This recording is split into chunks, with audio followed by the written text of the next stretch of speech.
తెలంగాణ రాజధాని హైదరాబాద్ నగర పరిధిలో హైడ్రా సంచలనంగా మారిన విషయం తెలిసిందే.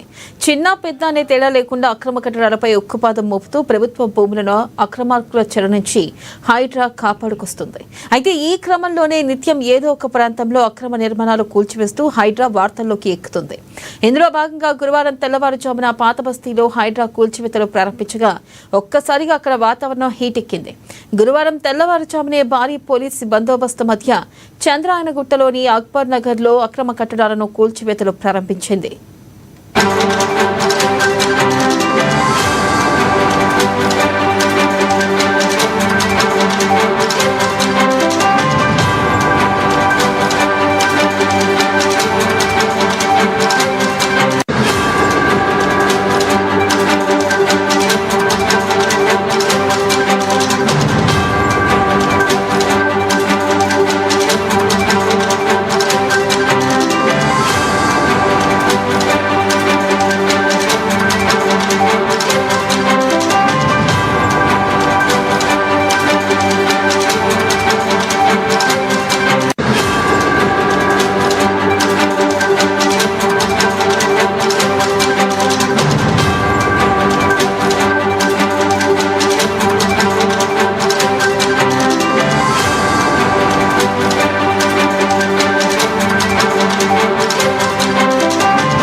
ఈ సమాచారం అందుకున్న స్థానికులు పెద్ద ఎత్తున అక్కడికి చేసుకుని కూల్చివేతలను అడ్డుకునే ప్రయత్నం చేశారు. దీంతో పోలీసులకు పాతబస్తీ వాసులకు మధ్య తోపులాట చోటు చేసుకుంది.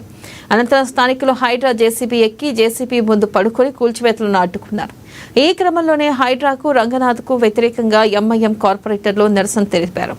అయితే దీంతో అక్కడ ఒక్కసారిగా ఉద్రిక్త వాతావరణం నెలకొంది. ఈ క్రమంలో అప్రమత్తమైన పోలీసులు నిరసనకారులను అరెస్ట్ చేసి స్థానిక పోలీస్ స్టేషన్కు తరలించారు.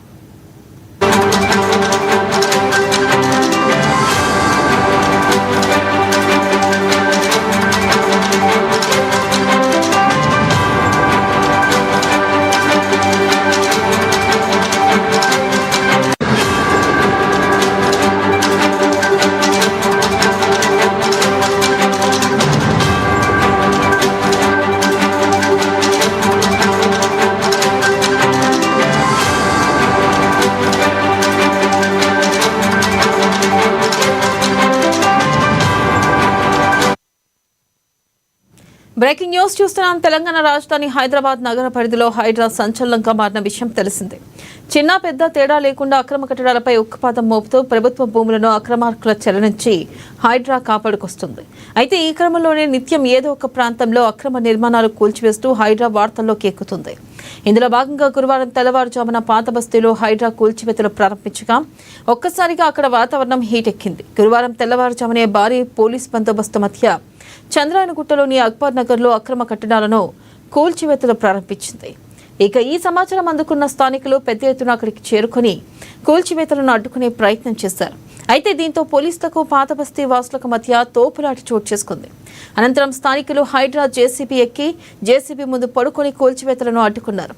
ఈ క్రమంలోనే హైడ్రాకు రంగనాథ్కు వ్యతిరేకంగా ఎంఐఎం కార్పొరేటర్లు నిరసన చేశారు. దీంతో అక్కడ ఒక్కసారిగా ఉద్రిక్త వాతావరణం నెలకొంది. ఈ క్రమంలో అప్రమత్తమైన పోలీసులు నిరసనకారులను అరెస్ట్ చేసి స్థానిక పోలీస్ స్టేషన్కు తరలించారు.